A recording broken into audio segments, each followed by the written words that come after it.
In other news tonight, they are called the engine that drives the American economy. Small businesses provide jobs for more than half of the nation's workforce. Billions of your tax dollars are set aside to help small businesses survive.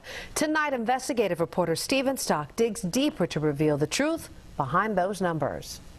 We discovered hundreds of millions of your tax dollars set aside and meant for small businesses instead going to huge corporations, including dozens of big companies right here in Silicon Valley.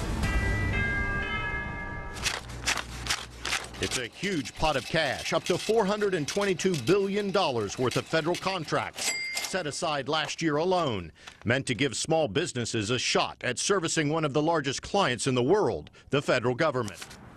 The government's goal to give at least 23% of all federal contracts to small business. Instead, year after year, we found the government falling short of that goal. What shocks me is it's still going on. Lloyd Chapman founded the American Small Business League in 2003, in part because he says big government contracts go to big business rather than to the little guys. It's not random occurrences when every day for a decade, millions of dollars a day in federal contracts that by law should be going to small businesses are winding up in the hands of not only the largest corporations in America, but in Europe and even Asia.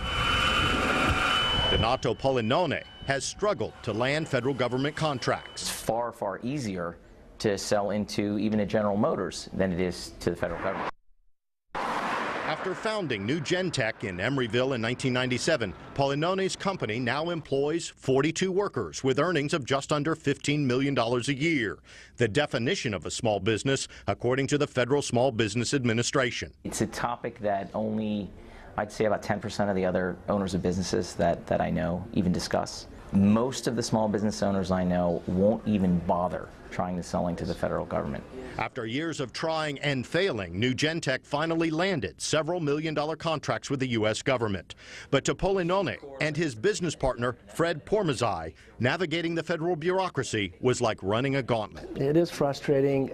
They're undersourced, understaffed, and they don't have resources to allocate to qualify small businesses like us.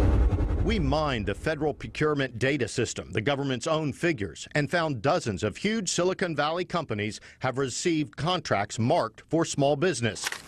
Take a $4.8 million Department of Energy contract awarded to a company whose parent is IBM, or a $1 million contract with the IRS going to Oracle, or a $550,000 Forest Service contract to Microsoft. Under SBA size standards, none of those companies qualify as a small business. You get mad. Raul Espinoza got so mad over this issue, he founded the Fairness in Procurement Alliance in Jacksonville, Florida. Government and elected officials are not allowing small businesses to take a fair share of the contracts that they themselves promise for them to have opportunities. We discovered at least 24 different large companies, either based or with major offices in the Bay Area, from Apple to Oracle, IBM to Microsoft, that received at least 299 different contracts labeled small business for a total of $77 million.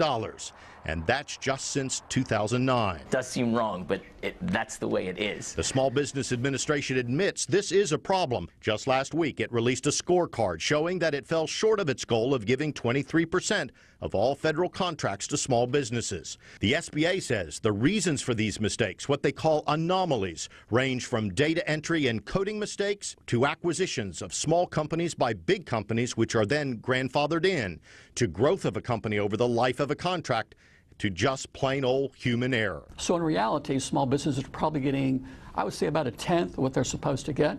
Of the dozens of contracts we examined closely, we found no evidence of any company or government agency intentionally breaking these rules. In an emailed statement, the SBA told us, quote, SBA has no tolerance for fraud, waste, and abuse and takes corrective steps when actionable information comes to light.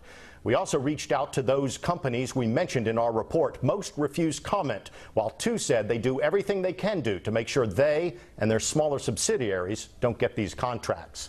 You can read their full statements online at NBCBayArea.com/investigations. Okay.